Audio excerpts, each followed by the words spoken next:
126 സങ്കീർത്തനം 1-ാം വാക്യത്തിൽ ഇപ്രകാരം നമ്മൾ വായിക്കുന്നു: യഹോവ സിയോന്റെ പ്രവാസികളെ മടക്കി വരുത്തിയപ്പോൾ ഞങ്ങൾ സ്വപ്നം കാണുന്നവരെ പോലെ ആയിരുന്നു. ഇസ്രായേൽ ജനത പ്രവാസത്തിലായിരുന്നപ്പോൾ ഒരൊറ്റ രാത്രി കൊണ്ട് അവരുടെ പ്രവാസത്തെ ദൈവം വിടുതലിലേക്ക് നയിച്ച ഒരു ദൈവമാണ്. അതാണ് ഞാൻ മുമ്പേ ഓർമ്മിപ്പിച്ചത്. എന്നേക്കും നമ്മെ പരാജയത്തിലേക്ക് തള്ളിയിടുന്ന ഒരു ദൈവമല്ല നമ്മുടെ ദൈവം. നമ്മുടെ ജീവിതത്തിൽ ഒരൊറ്റ നിമിഷം കൊണ്ട് ദൈവത്തിൻ്റെ വ്യത്യാസങ്ങളെ വരുത്താൻ കഴിയും.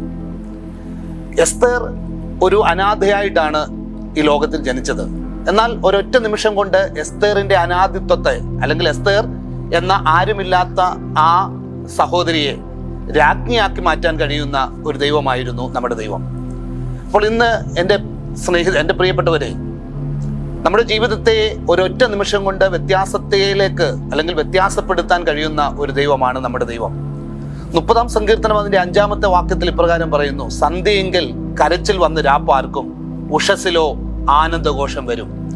എന്നും നമ്മുടെ രാത്രി നീണ്ടു നിൽക്കുകയില്ല, എന്നും നമ്മുടെ പ്രതികൂലങ്ങൾ നീണ്ടു നിൽക്കുകയില്ല, എന്നും നമ്മുടെ കഷ്ടത നീണ്ടു നിൽക്കുകയില്ല. നമ്മുടെ രാത്രി പ്രഭാതത്തിന് വഴിമാറുന്ന ഒരു സുദിനമുണ്ട്. അതുകൊണ്ട് ഇന്ന് എന്നെ കേൾക്കുന്ന പ്രിയ സഹോദരരെ, ദൈവത്തിൻ്റെ ആ ഒരു സമയത്തിന് വേണ്ടി നമ്മൾ കാത്തിരിക്കാൻ തയ്യാറാണെങ്കിൽ നമ്മുടെ കഷ്ടതകളെ സന്തോഷമാക്കി മാറ്റുന്ന, നമ്മുടെ പ്രയാസങ്ങളെ സന്തോഷത്തിൻ്റെ പുതിയ തീരത്തിലേക്ക് എത്തുന്ന അല്ലെങ്കിൽ എത്തിക്കുന്ന ഒരു ദൈവം നമുക്ക് വേണ്ടി ജീവിക്കുന്നുണ്ട്. എസ്തേറിനെ ഒരൊറ്റ രാത്രി കൊണ്ട് രാജ്ഞിയാക്കുന്ന ദൈവം, ഒരൊറ്റ രാത്രി കൊണ്ട് പ്രവാസത്തിലിരുന്ന, അടിമത്തത്തിലിരുന്ന ഇസ്രായേൽ ജനതയെ വിടുതലിലേക്ക് നയിച്ച ഒരു ദൈവം, ഒരൊറ്റ നിമിഷം കൊണ്ട് കുരുടനായ ബർത്തിമായിക്ക് കാഴ്ച കൊടുത്ത ദൈവം.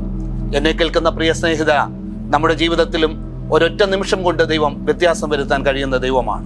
ആ ദൈവകരങ്ങളിലേക്ക് നാം ഏൽപ്പിച്ചു കൊടുക്കാൻ കഴിയുമെങ്കിൽ നമ്മുടെ രാത്രി നീണ്ടുപോകുന്ന ഒരു രാത്രിയല്ല, ഒരു പ്രഭാതമുണ്ട്. അതിനുവേണ്ടി നമ്മൾ കാത്തിരിക്കുക. ദൈവം അനുഗ്രഹിക്കട്ടെ.